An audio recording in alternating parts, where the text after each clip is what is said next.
Alhamdulillah kita bisa bertemu kembali dalam video pembelajaran kali ini. Tentu saja dalam materi pembelajaran lainnya. Pada materi yang akan saya sampaikan sebentar lagi, ada kaitannya dengan media massa. Tentu saja kalian pasti sudah pernah mendengarnya. Entah itu sejak masih duduk di sekolah dasar atau di jenjang SMP. Mungkin materi pembelajaran ini pernah kalian dengar atau bahkan dipelajari. Materi pembelajaran kali ini tak lain dan tak bukan adalah memahami isu terkini lewat editorial. Nah, seperti apa kira-kira pembahasannya? Yuk tonton video ini sampai selesai ya. One, two, three, come on!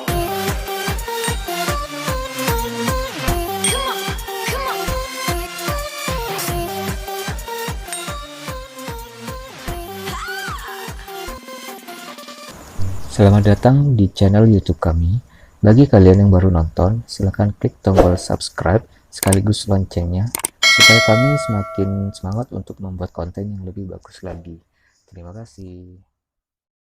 Setiap kali kamu membaca koran, pasti kamu akan menemukan sebuah artikel utama yang menyoroti berita aktual yang sedang terjadi.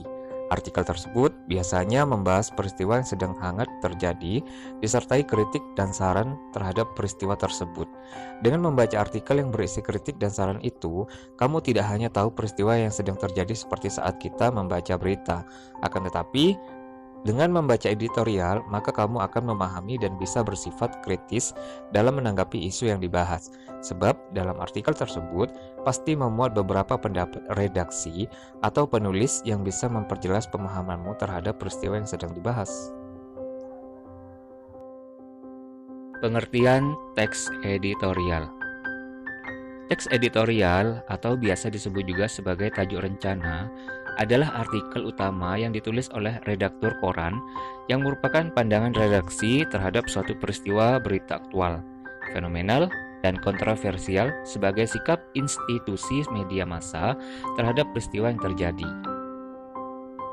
Teks editorial biasanya ada pada halaman utama, karena seperti yang sudah kamu ketahui bahwa editorial itu merupakan berita utama. Tentu saja di dalamnya berisi hal-hal yang berbau fakta peristiwa sebagai bahan berita. Hal ini dimaksudkan agar berita itu benar adanya sehingga terpercaya dan bukan gosip murahan. Lalu pada halaman-halaman selanjutnya diikuti dengan berita yang lebih spesifik, misalnya berita tentang kejadian berdasarkan tempat, diikuti berita luar negeri, lalu kemudian opini. Penempatan ini maksudnya supaya pembaca tidak hanya dihadapkan pada bacaan yang serius saja, seperti dalam editorial.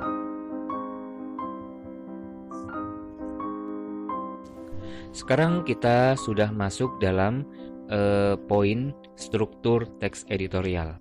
Nah, perlu kamu ketahui bahwa editorial ini termasuk dalam teks eksposisi, seperti halnya ulasan dan teks-teks jenis diskusi. Maka dari itu, struktur umum teks editorial hampir sama dengan struktur teks eksposisi, yaitu adanya pengenalan isu, rangkaian pendapat, argumentasi, dan penegasan ulang. Ya, seperti apa penjelasan lebih rincinya? Ayo kita bahas satu persatu. Struktur yang pertama yaitu pengenalan isu. Pengenalan isu merupakan bagian pendahuluan teks editorial. Fungsinya adalah mengenalkan isu atau permasalahan yang akan dibahas selanjutnya. Pada bagian ini biasanya tersaji penjelasan peristiwa, persoalan faktual, fenomenal, dan kontroversial. Pada struktur yang kedua, yaitu penyampaian pendapat.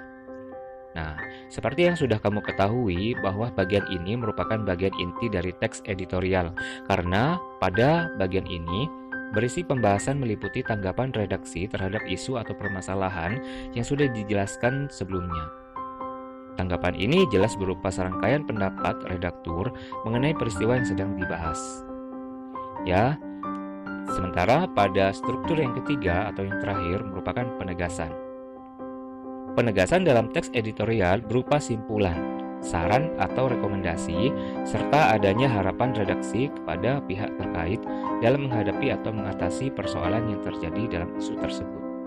Nah, ketiga dari poin tadi merupakan struktur dari teks editorial. Sekarang, kalian akan belajar membedakan fakta dan opini dalam teks editorial.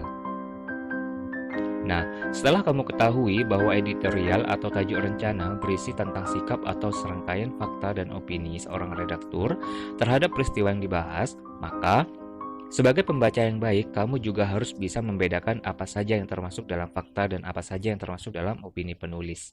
Berikut sebagai bahan pembelajaran mengenai perbedaan fakta dan opini. Nah, yang dimaksud dengan fakta adalah hal, keadaan, peristiwa yang merupakan kenyataan atau yang benar-benar terjadi. Fakta sifatnya sulit terbantahkan karena dapat dilihat, didengar, atau diketahui oleh banyak orang. Akan tetapi, fakta bisa saja berubah jika ditemukan fakta baru yang lebih jelas dan akurat. Selama hal atau peristiwa itu tidak dapat dibuktikan kebenarannya, maka hal atau peristiwa itu tidak bisa disebut fakta. Sementara di sini opini adalah hal, keadaan, peristiwa yang belum tentu terjadi. Nah, opini merupakan kebalikan dari fakta, sehingga opini itu sendiri dapat berupa tanggapan, penilaian, kritik, saran, atau prediksi. Tentu saja berdasarkan fakta yang ada pada masalah yang tengah dibahas. Itu tadi perbedaan antara fakta dan opini, secara lebih singkat saja ya. Setelah kalian belajar mengenai pengertian, terus strukturnya, sekarang kita mulai masuk dalam poin kaidah kebahasaan teks editorial. Di sini ada kurang lebih 4 poin. Mari kita bahas satu persatu.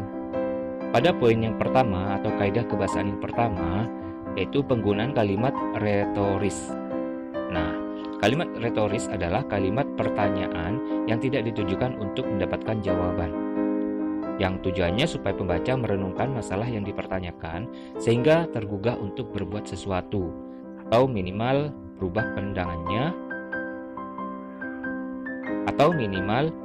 pandangannya terhadap isu yang dibahas. Yang kedua, menggunakan kata-kata populer sehingga mudah dipahami dan dicerna oleh pembaca. Kata-kata populer ini digunakan dengan tujuan supaya pembaca tetap merasa santai meskipun sedang membaca masalah yang serius serta dipenuhi tanggapan yang kritis. Nah, kaidah kebahasaan yang ketiga, menggunakan kata ganti petunjuk yang merujuk pada waktu, tempat, peristiwa, atau hal lainnya yang menjadi fokus ulasan. Kaidah kebahasaan teks editorial yang terakhir atau yang keempat, banyak menggunakan konjungsi kausalitas, yaitu bahasa lainnya sebab akibat. Contohnya sebab, karena, oleh sebab itu.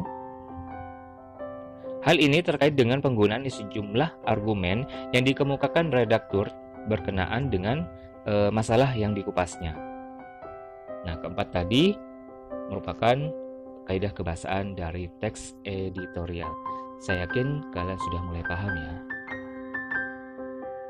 Baik, sekarang kita sudah masuk dalam materi bagaimana cara menulis teks editorial.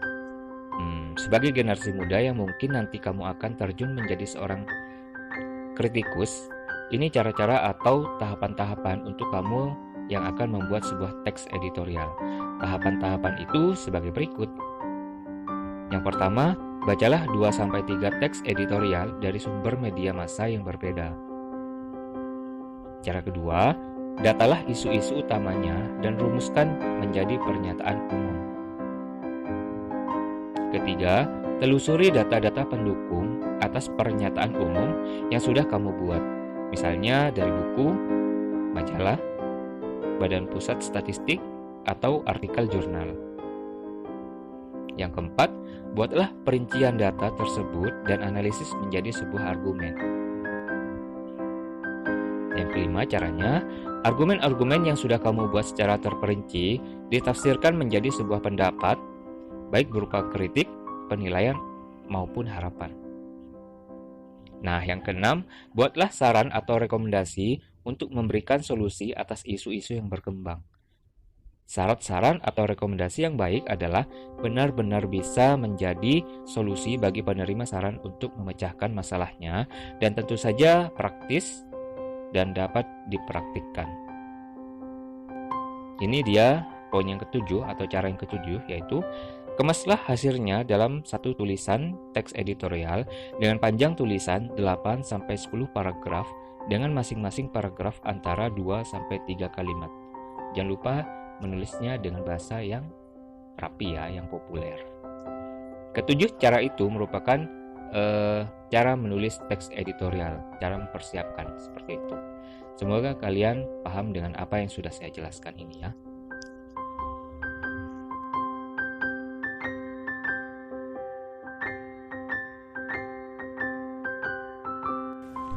Baik, itu penjelasan saya mengenai teks editorial atau tajuk rencana. Semoga kalian mulai paham atau sudah paling tidak kalian punya gambaran seperti apa dan apa teks editorial itu. Semoga penjelasan saya bermanfaat untuk kalian ya. Dan sampai jumpa pada pertemuan selanjutnya di materi yang lain.